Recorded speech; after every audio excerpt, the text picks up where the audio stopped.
Time now for your forewarned weather with Thomas Keyboy. Good morning, Utah. Happy Wednesday. We're halfway through the work week. The time is currently 6:12, and we'll open up with this view from Bryce Canyon at Ruby's Inn. That snow is coming down at a pretty good clip, and we've seen a lot of snow at Bryce Canyon so far this month, and we're adding to it. And those roads don't look like a lot of fun. Be careful if you're traveling across the high country in the southern portion of the state and also in the northern portion of the state. Here's the current view from Park City Mountain, where that snow is coming down at a pretty good clip, and that has more or less been the case since last night. Temperatures are ranging anywhere from the upper 20s in Park City to the low 40s along the Wasatch Front. It's a little bit warmer down around St. George. Park City sitting at 29. Along the Wasatch Front, temperatures this morning are mainly in the low to mid 40s. We've mainly seen rain showers since last night along the Wasatch Front. But if you were to make your way up to Logan with that temperature right around freezing, we are seeing snow, and the roads around Cache Valley don't look like they're a lot of fun either.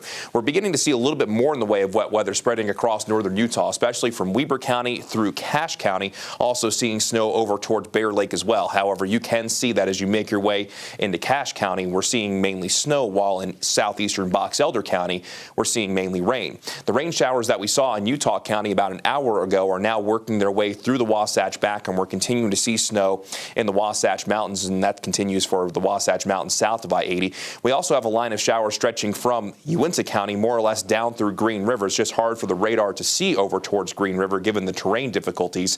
And then those showers stretch more or less down through Bryce Canyon country into the southeastern portion of Washington County, with a little bit of rain trying to work its way back into St. George. Not everybody's finding wet weather, but we are seeing showers out there, and we'll continue to see more as we go through today.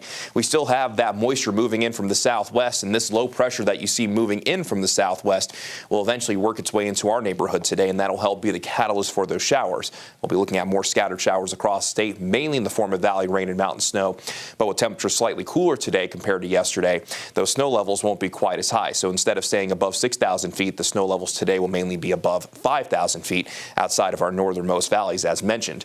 Let's begin the futurecast, and we'll start this at 8 o'clock this morning, and we'll see those scattered showers more or less continue from this morning into the afternoon. As we go from this afternoon into tonight, the best chance for wet weather will then migrate into the northern portion of the state as things generally begin to calm down across southern Utah. But during the overnight hours, with overnight lows along the Wasatch Front dropping into the middle 30s, there's a chance that we could see a wintry mix or even briefly some snow. Wouldn't be anything too significant. However, it could lead to a slippery Thursday morning commute. And then as we go throughout the day on Thursday, just a little bit of lingering moisture could lead to a few isolated showers, mainly along and north of I-70, before we see those calmer conditions settle in from the second half of Thursday into Friday. And then as we move into this weekend, honestly, should get some pretty nice weather for this time of year.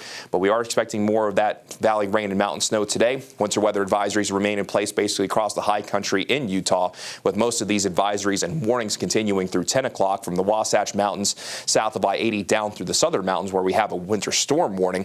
But we also have the winter weather advisory for the northern Wasatch Mountains and for Cache Valley and around Bear Lake through noon today. That's actually been extended. We could see another 6 to 12 inches for a lot of our mountains, but I think for most mountains, we'll generally see 2 inches plus, with some mountains picking up that 6 to 12, including places like the Cottonwoods and areas down around Bryan Head could be talking about those healthy snow accumulations as well. Your regional forecast will see daytime highs in the 30s and 40s up north, and we'll mainly see 40s and 50s down south. Mid 40s along the Wasatch Front, upper 30s to low 40s in the Wasatch back, and central Utah more in the way of those 40s and 50s with a high of 37 in Fairview. And then down south, it's a daytime high of 56 degrees in St. George. And St. George will be in the mid 50s today with that good chance of rain. And then from Thursday into Friday, calmer conditions, daytime highs returning to the 60s. Beautiful through the weekend before we bring back our next chance of wet weather early next week. Along the Wasatch Front, a good chance for rain continues through today. Isolated showers on Thursday, mainly early on. Then calmer Friday through the weekend as daytime highs go on that warming trend. Then our next chance of wet weather arrives next week, along with some cooler temperatures by Tuesday.